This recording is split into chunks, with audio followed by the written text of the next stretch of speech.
سے زائد جو دینا چاہیں نا بس وہ لے لو، جو وہ اپنی ضرورت کا رکھنا چاہیں تم اس میں ان سے کھینچا تانی نہ کر.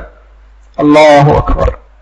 آپ صرف یہ جو میں نے ایک ٹکڑا بتا رہا ہوں، آپ آج کے دن، آج سے لے کے کل تک اس سوچ کے ساتھ چلیے گا، آپ کو اپنے رویے میں دیکھیے کتنا فرق ملے گا. دوبارہ سنیے، لوگ اپنی ضرورت کی جو چیز اپنے پاس رکھنا چاہیں وہ ان کے پاس رہنے دو، جو چیز وہ زائد از ضرورت سمجھیں اور تم کو دینا چاہیں بس اتنا ہی لے لو، ان سے زائد کا مطالبہ نہ کرو. اب اس کو دیکھیے، لوگ جتنی محبت دینا چاہیں، جتنی محبت دینا چاہیں، یعنی انسان محبت کے کچھ تقاضے اپنے پاس محفوظ رکھتا ہے، کچھ دیتا ہے، تو جتنی دے رہے ہیں بس اتنا لے لو، اس سے زائد کا مطالبہ نہ کرو.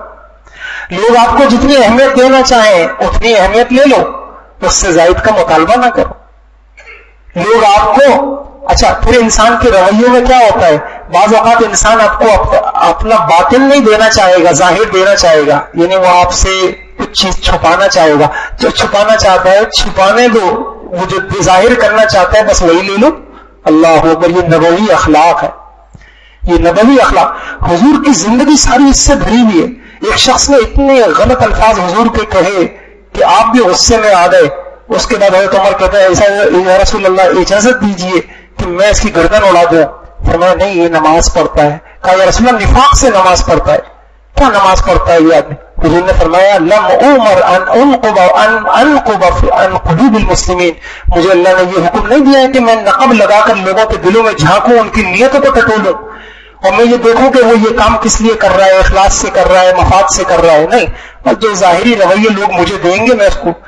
حضور صلی اللہ علیہ وسلم کے مزاج میں یہ چیز اتنی تھی کہ خود قرآن نے کہہ دیا وَيَقُولُونَ هُوَ أُذُنٌ.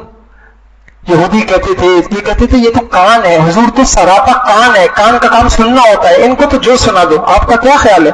اللہ والوں نے آج صدیوں کے بعد اللہ کے ولیوں کو اتنی سینے کی بصیرت دی ہوتی کہ وہ لوگوں کے دلوں میں جھانک لیتے ہیں، ان کی نیتوں کو تو پڑھ لیتے ہیں.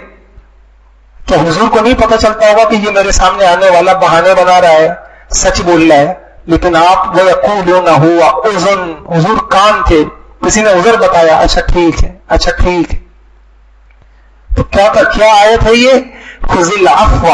حضرت حاوی نے رحمت اللہ علیہ اس کا ترجمہ کیا، لوگوں کے سرسری برتاؤ کو، سرسری رویوں کو قبول کر لیا کرے، ڈیپ میں مت جایا کرے، گہرائی میں مت جایا کرے.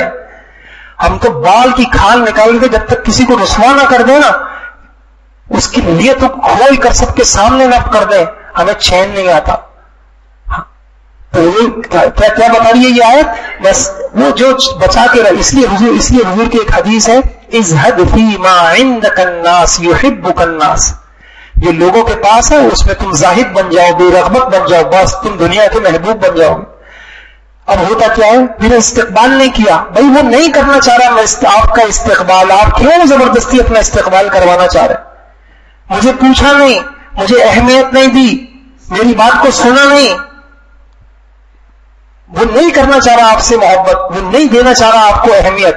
تو اللہ کے نبی کو اخلاق سکھائے جا رہے ہیں، جو کرنا چاہ رہا ہے وہ لے لو، باقی چھوڑو. کیوں بھیک مانگ رہے ہو اس سے؟ کیوں عزت کی بھیکیں مانگ رہے ہو کہ مجھے عزت دو؟ کیوں نہیں دی؟ مجھے محبت دو؟ کیوں نہیں دی؟ نہیں. خذ العفو. پھر اس آیت میں کہا وَأَعْرِضْ عَنِ الْجَاهِلِينَ. آپ کے ساتھ لوگ جہالت کا برتاؤ کریں گے. سب سے پہلی بات کیا ہے؟ وہ کیا ہے کہ آپ نے اعراض کرنا ہے. اور آگے یہ بھی دیکھ لی گئی، میں بار بار یہ آپ آیتیں پڑھیں، ایک دم شیطان آگے آپ سے یہ اخلاق شیطان کرنے نہیں دے گا، آپ کو کرنے نہیں دے گا. اتنے اعلیٰ اخلاق آپ کو برتنے نہیں دے گا. آپ کو اللہ کی پناہ، اس لیے استعاذہ بہت ضروری ہے بھائی، پناہ مانگنی پڑے گی آپ کو اللہ سے. یہ چلے آئے میرے خیال میں بس کرتے ہیں، یہ لمبا موضوع ہے. ایسا کریں، کیا کریں آپ لوگ بتا دیں. کر لیں، 10-15 منٹ لگیں گے. چلے زندگی میں جب ہماری اچھا جی چلے آئیں. اچھا سنیں، ایک واقعہ ہے بڑا دلچسپ. کہتے ہیں کہ ایک علاقے میں ایک بیچارہ دیہاتی تھا، اس کا گھوڑا بڑا لاغر ہو گیا، وہ کسی طرح کنویں میں گر گیا. اچھا وہ کنویں میں گر گیا گھوڑا. اب یہ بیچارہ پہلے تو اس نے کوشش کی نکالنے کی، جب نہیں نکلا یہ مایوس ہو گیا. جب مایوس ہو گیا اس نے کہا چلو ویسے بھی بھولا تو ہو ہی گیا تھا، کسی کام کا تو تھا نہیں، یہ کنواں بھی ایسی بیکار ہے، بند ہونا ہی تھا، چلو جانے دو مٹی ڈالو۔ اس نے بیلچے منگوائے، پھاوڑے منگوائے، لوگوں سے مدد لی اور مدد لے کر اس نے بیلچوں سے وہ مٹی اٹھا کر کنویں میں ڈالنا شروع کر۔ اب جب اس نے کنویں میں ڈالنا شروع کر دی تو وہ جو گھوڑا تھا چیختا بڑی زور زور سے آوازیں نکالتا، یہ ڈالتا رہا، وہ چیختا رہا، آوازیں بلند ہوتی رہی۔ تھوڑی دیر میں دیکھا چیخنے کی آوازیں ختم۔ اب اس نے اندر جھانک کے دیکھا تو یہ حیران ہو گیا۔ اس نے کہا اب کیا ہو رہا تھا؟ اب یہ ہو رہا تھا کہ جب یہ لوگ وہ مٹی اور کچرا اور ساری گند جو ہے اس میں ڈالتے اور وہ چیز گھوڑے کی پیٹھ پہ آتی تو گھوڑا جھرجھری لیتا، اپنے آپ کو ہلاتا، وہ جتنا اس کی گردن پہ گن آتا وہ اس کے نیچے چلا جاتا اور گھوڑا کہاں آ جاتا؟ اوپر آ جاتا۔ اس طرح ہوتا رہا اور گھوڑا کہاں آ گیا؟ گھوڑا اوپر آ گیا اور انسان یہ جتنے کھڑے تھے یہ دنگ رہ گئے۔ بے علم ہی یہی مثال ہماری ہے کہ دنیا میں لوگ برا بھلا کہیں گے، گند ڈالیں گے، تنگ کریں گے، تلخ باتیں کریں گے۔ اب اگر ہم اس گھوڑے کی طریقے سے اس گند کو لے کر دفتر جائیں گے، گھر میں رہیں گے، مسجد میں آئیں گے، آفسوں میں آئیں گے، اسی گند کو لے کر، اسی بوجھ کو لے کر، تو ہم گند تلے دفن ہو جائیں گے اور ہم اٹھ نہیں سکیں گے اور ہم جو ہے آگے بڑھ نہیں سکیں گے۔ مولانا طاہر جنید صاحب اپنے طلباء کو نصیحت کر رہے تھے، میں کئی سالوں پہلے میں نے سنا اپنے طلباء سے کہہ رہے تھے کہ بچوں میں تم کو زندگی کا سبق سنا رہا ہوں کہ تم زندگی کی شاہراہ پہ چلو گے، تمہیں کانٹے چبھیں گے، تمہیں کانٹے چبھائے جائیں گے، تم نے کیا کرنا ہے؟ کانٹا نکالنا ہے، پھینکنا ہے، کانٹے سے نہیں لڑنا ہے۔ تمہاری زندگی کا جو سفر ہے تمہاری منزل پھیکی پڑ جائے گی۔ تم نے اونچے مقصدوں کے لیے جینا ہے، تمہیں اوپر اٹھنا ہے، تمہیں آگے بڑھنا ہے، لہذا کیا کرو؟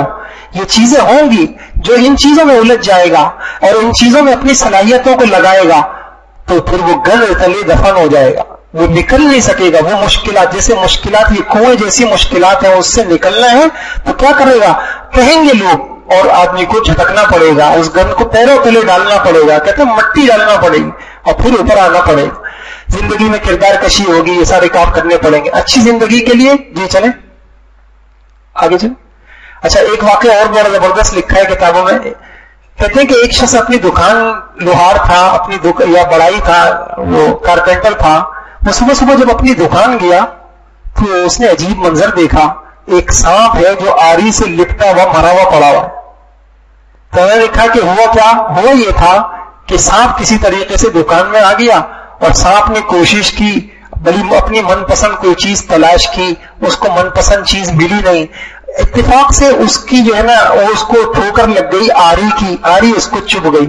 جیسی سانپ کو آری چبھی تو سانپ کو تکلیف ہوئی تو سانپ نے زور سے ڈنگ مارا، جب ڈنگ مارا تو اس کا منہ زخمی ہو گیا، اس کو اور غصہ آیا، اس نے اور ڈنگ مارا اور زخمی ہو گیا، اس کو اور غصہ آیا، اس نے کہا یہ کوئی چیز ہے جو مجھے مار رہی ہے، یہ کوئی چیز ہے جو مجھے ستا رہی ہے۔ تو سانپ نے کیا کیا؟ آری کے ارد گرد لپٹ گیا اور اس نے اپنی سمجھ کے مطابق آری کو قتل کرنا چاہا، آری کو دبا کر ختم کرنا چاہا۔ جتنا اس نے ختم کرنا چاہا اتنا سانپ زخمی ہوتا گیا، خون بہتا گیا، حتیٰ کہ کیا ہو گیا؟ سانپ مر گیا۔ زندگی میں کئی مشکلات ایسی ہوتی ہیں کہ ہم غصے کی وجہ سے ان مشکلات کو نہیں ختم کر رہے ہوتے، ہم اپنے آپ کو ختم کر رہے ہوتے۔ بڑی بڑی بیماریاں لگ جاتی ہیں انسان کو ان غموں کی وجہ سے، انسان کی صلاحیتیں ختم ہو جاتی ہیں، انسان کی منزل پھیکی پڑ جاتی ہے۔ کیا ہو گیا کہ یہ ان چیزوں میں الجھ کے رہ گیا جن چیزوں کو اس نے محسوس نہیں کرنا تھا۔ تو یہ بہت بڑا سبق ہے۔ زندگی میں تلخیاں آئیں گی، برے رویے ہوں گے، لہجے ہوں گے، لوگوں کی باتیں ہوں گی۔ اس لیے میں آپ سے عرض کروں، ہمارے بڑے ایک دعا مانگتے ہیں، ابھی میں نے دیکھا رائے میں مولانا اس دعا پہ رو گئے، امت کی صلاحیتوں کی اللہ حفاظت فرمانے۔ یہ صلاحیتیں بھائیوں اس لیے نہیں تھی کہ ہم بھائی سے بھائی میں لڑنے پہ لگا دیں، ہم جو ہے نا گھروں میں جو ہے نا، یعنی یہ غیبت کے لیے بھی تو وقت چاہیے ہے، یہ جو صلاحیتیں ہوتی ہیں ایک کے دل میں دوسرے کی نفرت بٹھانا، بھائیوں اس کے لیے بھی تو وقت لگتا ہے، اس کے لیے بھی تو دماغ لگتا ہے۔ لوگوں کے دلوں میں کسی کی نفرت بٹھانے کے لیے بھی صلاحیتیں لگتی ہیں. رو پڑے مولانا دعا میں اللہ امت کی صلاحیتوں کی حفاظت فرما. تو اپنے لیے بھی ہم اللہ سے مانگے اے اللہ ہماری صلاحیتوں کی حفاظت فرما, جو صلاحیت اوپر اڑنے. اس لیے ایک بات میں عرض کروں, اونچے مقصد کے لیے جینا چاہیے. ہر وقت انسان کو یہ غم ہونا چاہیے میری زندگی کا یہ وقت